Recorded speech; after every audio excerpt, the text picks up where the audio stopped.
নমস্কাৰ বন্ধু বান্ধৱীসকল, মই আজি আপোনালোকক ভক্তিৰ বিষয়ে ক'বলৈ ওলাইছোঁ। ভক্তি কি হয়নো? ভক্তি মানে কি?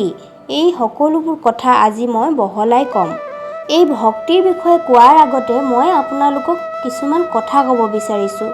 যদি ভক্তি শুনিলে আৰু ক'লেই হল হয়, তেন্তে গুংগা আৰু বেহেৰাই ভক্তি কৰিব নোৱাৰিলেহেঁতেন। কিন্তু ভগৱানেতো তেওঁলোকৰো শুনে। যদি ভক্তি ধন আৰু শক্তিয়ে হোৱাহেঁতেন, দুখীয়া আৰু দুৰ্বলেও কেতিয়াও কৰিব নোৱাৰিলেহেঁতেন।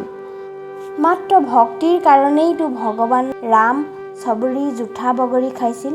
কৃষ্ণ ভক্তি মীৰাবাই ৰাজমেহেলৰ একো মোহ মায়া নাছিল। ভক্তি হাত ভৰি দ্বাৰাও নহয়, নহ'লে বিকলাংগ লোকে কৰিব নোৱাৰিলেহেঁতেন। ভক্তি চকুৰেও নহয়, এয়া হোৱাহেঁতেন অন্ধ চুৰদাসে শ্ৰীকৃষ্ণৰ ভক্তি কৰিব নোৱাৰিলেহেঁতেন। এদিন চুৰদাসক কোনোবাই কৈছিল যে আপুনি সদায় মন্দিৰলৈ আহে, কিন্তু আপুনি চকুৰে দেখোন নেদেখে। তেতিয়া চুৰদাসে উত্তৰ দিলে, ভগৱানে দেখি আছে, তেওঁৰ ভক্ত সদায় আহে, মই নেদেখিলেও হ'ব। ভক্তি বুজিবলৈ আপুনি দুটা শব্দ জানিব লাগিব। প্ৰথমটো শব্দ হৈছে পৰম আৰু আনটো প্ৰেম।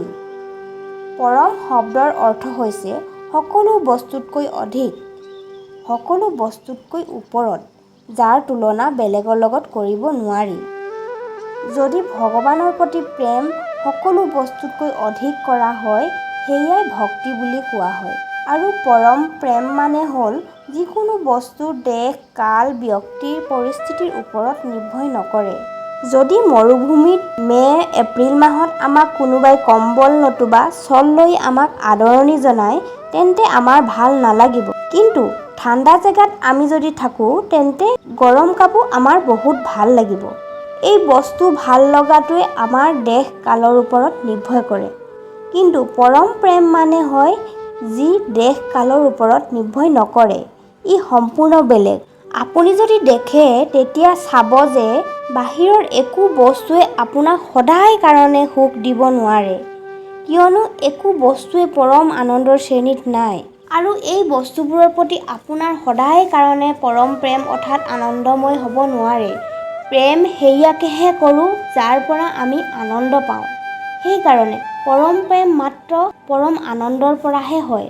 যদি এনেকুৱা প্ৰেম আপোনাৰ ঈশ্বৰৰ প্ৰতি হয়, তেন্তে সেয়াই ভক্তি বুলি কোৱা হয়। এতিয়া আমি ক'ম যে এনেকুৱা কি বস্তু আছে যে আমি সদায় কাৰণে প্ৰেম কৰোঁ। ক'ত আছেনো এনেকুৱা প্ৰেম যে কাৰোৰ ওপৰত নিৰ্ভৰ নকৰে? যি প্ৰেম আপোনাৰ নিজৰ ওপৰতে হয়, সেয়া একেবাৰে নিৰ্ভয় আৰু কোনো কাৰণ নথকাকৈ হয়। প্ৰত্যেক ব্যক্তি নিজে নিজক বহুত প্ৰেম কৰে। সেইকাৰণে আইনাত নিজৰ ছবি বাৰে বাৰে চাব বিচাৰে। নিজৰ নাম ছবি বাতৰি কাকতত উঠাটো চাব বিচাৰে।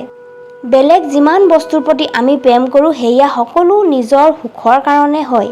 কিন্তু যদি আমি নিজকে প্ৰেম কৰোঁ, সেয়া কাৰো বেলেগৰ কাৰণে নহয়।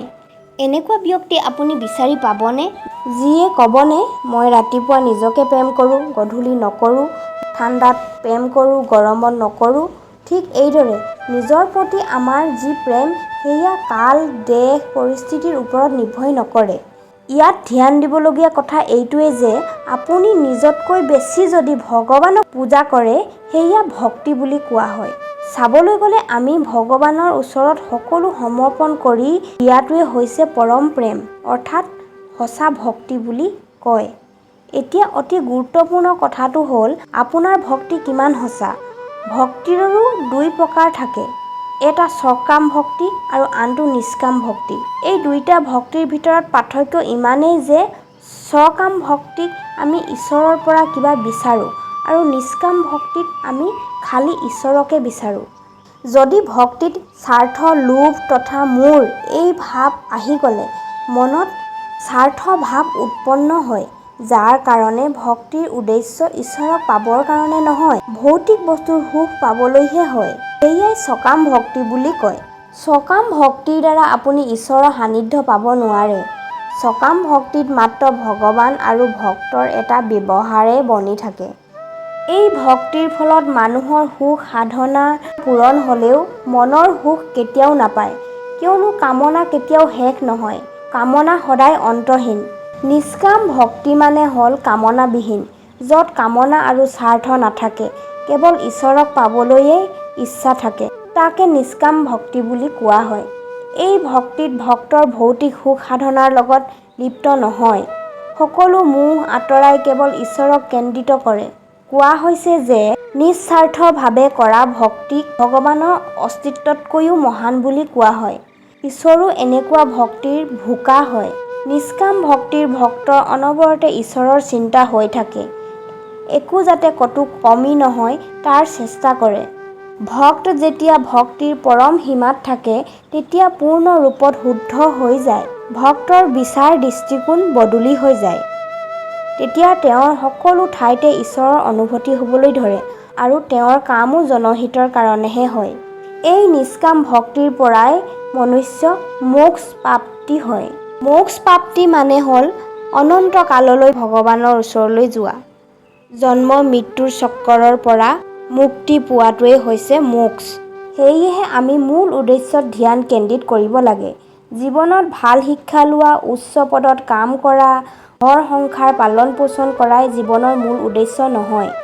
এয়া যদি মূল উদ্দেশ্য হোৱাহেঁতেন ঘৰৰ মূল ব্যক্তিজন কেতিয়াও দুখত নাথাকিলেহেঁতেন আৰু পোৱাৰ হেঁপাহ নাথাকিলেহেঁতেন। জীৱনৰ আচল উদ্দেশ্য হৈছে ঈশ্বৰৰ বিষয়ে ভালকৈ জনা আৰু তেওঁক পোৱা আৰু তেওঁৰ প্ৰতি বিশ্বাস উৎপন্ন কৰা। কোনো আশা নকৰাকৈ নিজৰ কাম কৰি শেষত ঈশ্বৰৰ ওচৰতে বিলীন হৈ যোৱাই প্ৰত্যেক ব্যক্তিৰ মূল উদ্দেশ্য। এয়াই আজি মই ভক্তিৰ বিষয়ে ক'লোঁ। যদি কিবা এটা ভুল হৈছে তেন্তে কমেণ্ট কৰি মোক জনাব। যদি মোৰ কাহিনীটো ভাল লাগে তেতিয়াহ'লে লাইক, শ্বেয়াৰ, ছাবস্ক্ৰাইব কৰিবলৈ নাপাহৰিব ফ্ৰেণ্ডছ। আজিলৈ বাই বাই।